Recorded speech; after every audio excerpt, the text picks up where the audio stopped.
Assalamualaikum warahmatullahi wabarakatuh. Halo guys, balik lagi sama aku Pira Pratiwi dari Pendidikan IPA Unip 2020. Bagaimana kabar kalian guys? Baik-baik aja kan? Kali ini aku mau ngelanjutin materi dari minggu lalu guys. Yang belum nonton silahkan ditonton dulu ya. Jangan lupa like, comment, and subscribe guys. Video aku kali ini aku mau bahas tentang bab 5 ontologi, epistemologi, dan aksiologi. Tonton terus sampai akhir ya guys. Sebelum masuk ke pembahasan materi, yuk simak apa aja yang bakal aku jelasin dari awal sampai akhir. Jadi yang pertama ada apa itu ontologi, kemudian apa itu epistemologi, dan yang terakhir apa itu aksiologi.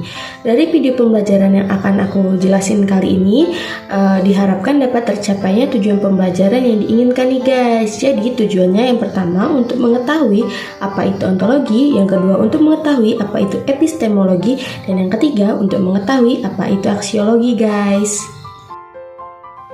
Materi pertama, apa itu ontologi? Aku akan jelasin terlebih dahulu pengertian ontologi ya guys ya. Jadi kata ontologi berasal dari perkataan Yunani yaitu ontos dan logos.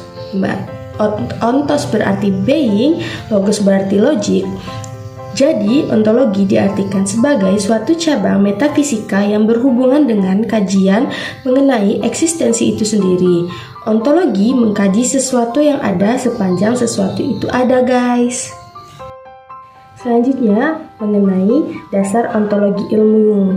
Jadi, dasar ontologi ilmu ini sebenarnya berbicara pada sebuah pertanyaan dasar, yaitu apakah yang diingin ketahui ilmu, atau bisa dirumuskan secara eksplisit menjadi apakah yang menjadi bidang telaah ilmu. Di dalam berbagai pemahaman ontologi terdapat beberapa pandangan pokok pemikiran, diantaranya monoisme, dualisme, pluralisme, nihilisme, dan agnotistisme. Masuk ke submateri yang kedua, yaitu apa itu epistemologi. Pertama, aku akan jelasin pengertian epistemologi. Jadi, secara etimologis, epistemologi ini berasal dari dua suku kata yang berasal dari Yunani, yakni epistem yang berarti pengetahuan atau ilmu pengetahuan, dan logos yang berarti disiplin atau teori. Hollingdale menyatakan bahwa epistemologi merupakan bagian dari filsafat pengetahuan yang membahas tentang cara dan alat untuk mengetahui teman-teman. Materi selanjutnya ada mengenai metode epistemologi guys. Jadi dengan memperhatikan definisi dan pengertian epistemologi, maka menjadi jelaslah bahwa metode ilmu ini ada menggunakan akal dan rasio. Karena untuk menjelaskan pokok-pokok bahasanya memerlukan analisa akal. Adapun metode dalam epistemologi itu antara lain sebagai berikut, yaitu metode induktif, yang kedua ada metode deduktif, yang ketiga ada metode positivisme, yang keempat ada metode kontemplatif, yang kelima ada metode dialektis guys.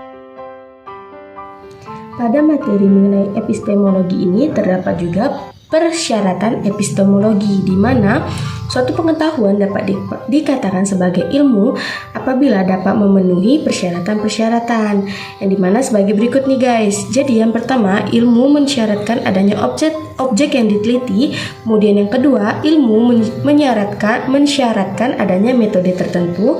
Dan yang ketiga, adanya pokok permasalahan guys. Bagaimana nih guys, masih semangat kan? Kita lanjut ya. Selanjutnya ada mengenai aliran epistemologi nih guys, yaitu yang pertama ada empirisme. Empirisme ini adalah sebuah orientasi filsafat yang berhubungan dengan kemunculan ilmu pengetahuan modern dan metode ilmiah. Yang kedua ada realisme, yang dimana dapat dikatakan sebagai bentuk penolakan terhadap gagasan ekstrim idealisme dan empirisme. Yang ketiga ada idealisme, di mana tradisi pemikiran filsafat yang berpandang bahwa doktrin tentang realitas eksternal tidak dapat dipahami secara terpisah dari kesadaran manusia. Yang keempat ada positivisme, di mana doktrin filosofi dan ilmu pengetahuan sosial yang menempatkan peran sentral pengalaman dan bukti empiris sebagai basis dari ilmu pengetahuan dan penelitian. Yang kelima ada pragmatisme yang berargumentasi bahwa filsafat ilmu haruslah meninggalkan ilmu pengetahuan transendental dan menggantikannya dengan aktivitas manusia sebagai sumber pengetahuan, guys. Jadi ada 5 aliran dalam epistemologi. Wah, kita udah masuk ke materi yang terakhir nih guys. Semangat ya. Jadi selanjutnya mengenai apa itu aksiologi. Jadi menurut Jujun dalam bukunya yang mengenai filsafat ilmu mendefinisikan aksiologi dalam 2 tahap guys. Tahap yang pertama, ilmu yang otonom terbebas dari segenap nilai yang bersifat dogmatik atau bebas nilai guys. Sehingga dengan leluasa ilmu dapat mengembangkan dirinya sebagai fungsi internal. Tahap yang kedua, ilmu juga bertujuan untuk memanipulasi faktor-faktor yang terkait dalam gejala tersebut untuk mengontrol dan mengarahkan proses yang terjadi. Bagaimana teman-teman, bisa dipahami kan? Selanjutnya ada mengenai etika dan estetika. Yang pertama ada etika, di mana istilah etika ini berasal dari kata ethos, berasal dari bahasa Yunani, yang berarti adat kebiasaan. Dalam istilah lain juga para ahli menyebutnya dengan moral. Juga bisa berarti kebiasaan ya guys. Namun kedua kata ini memiliki arti yang berbeda. Etika ini bersifat teori, sedangkan moral bersifat praktek guys. Etika merupakan cabang filsafat yang membicarakan perbuatan manusia dari sudut baik dan tidak baik yang berlaku umum. Sekurang-kurangnya etika ini mencakup etika dari sudut pandang alamiah, universal, sosiokultural, dan ilmiah atau kritis guys. Setelah membahas mengenai etika, ada juga yang namanya estetika guys. Yaitu etika dan estetika ini emang hampir tidak berbeda. Namun estetika ini berbicara tentang indah atau tidaknya sesuatu guys. Estetika ini disebut juga dengan filsafat keindahan atau philosophy of beauty, yang berasal dari kata estetika atau estesis dari bahasa Yunani ya guys, yang artinya hal-hal yang dapat diserap dengan indera atau serapan indera guys. Teori estetika ini pada dasarnya dapat dibagi menjadi 3, yaitu ada teori estetika formal, yang dimana teori ini beranggapan bahwa keindahan merupakan formil dari ketinggian, lebar, ukuran atau dimensi, dan warna. Selanjutnya ada teori estetika ekspresionis. Teori ini menyebutkan bahwa keindahan tidak selalu terjelma dari bentuknya, tetapi dari maksud dan tujuan atau ekspresinya guys. Kemudian yang terakhir ada teori estetika psikologis. Menurut teori ini, keindahan ini mempunyai 3 aspek, di mana keindahan dalam arsitektur merupakan irama yang sederhana dan mudah. Yang kedua, keindahan merupakan akibat dari emosi yang dapat diperlihatkan dengan prosedur psikoanalistik. Yang ketiga, keindahan merupakan akibat rasa kepuasan si pengamat sendiri terhadap objek yang dilihatnya guys. Bagaimana guys, penjelasan aku mudah dipahami nggak nih?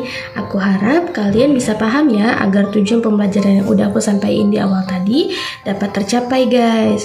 Untuk menguji pemahaman kalian tentang materi yang udah aku jelasin dari awal sampai akhir ini, aku udah menyiapin evaluasi untuk kalian semua nih guys. Jangan lupa diisi ya guys, nanti linknya ada di deskripsi di bawah ini.